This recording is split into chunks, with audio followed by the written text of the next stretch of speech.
Like you have all these kind of dispensational heads, and what are they doing? They're being called into a wilderness and reestablishing or restoring gospel truths in a patriarchal order.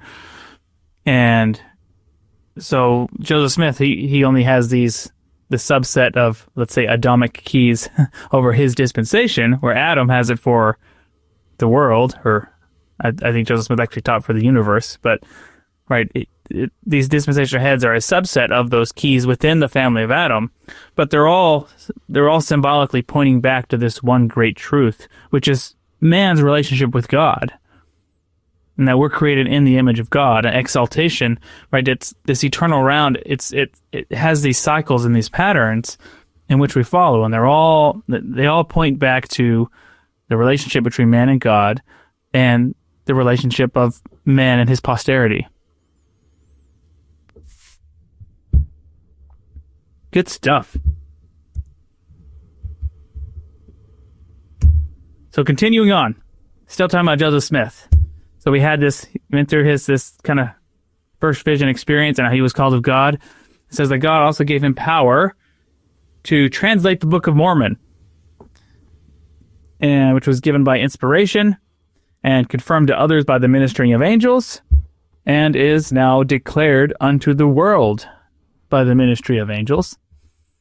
And it proving to the world that the Holy Scriptures are true, and that God does inspire men and call them to his holy work in this age and generation, as well as in generations of old, thereby showing that he is the same God yesterday, today, and forever.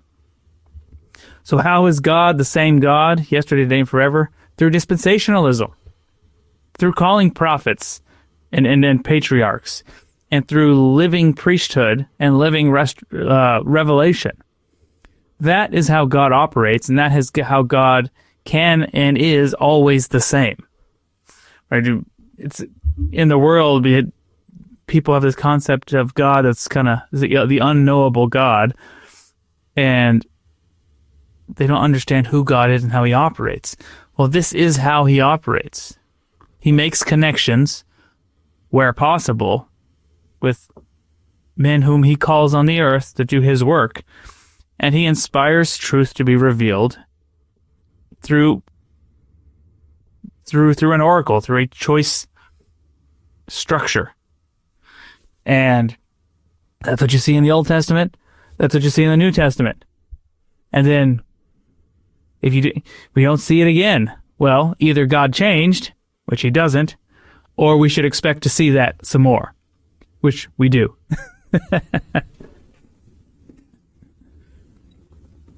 I like the concept that dispensationalism is, well, exactly what we use in the church. It's restoration. You know, all of the great patriarchs, whether it's obviously Adam, or Adam was not bringing new truth to the world. He was restoring truth to the world, you know, because this is the eternal round is infinite and goes on forever, you know. But Noah, same thing, bringing truth, restoring truth to the world. Abraham, obviously the same thing. Moses, Christ, he was a dispensationalist. You want to put it that way. I mean, he was restoring truth that had been lost. And then what do we see through Joseph?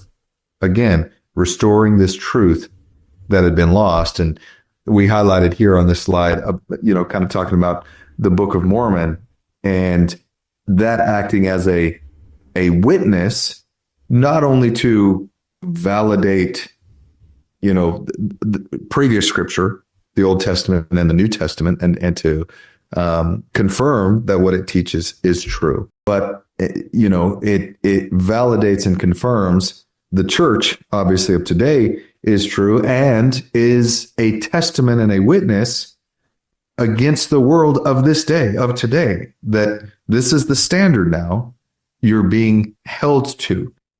Thank you for watching. If you found this content spiritually enlightening, please like, comment, and subscribe.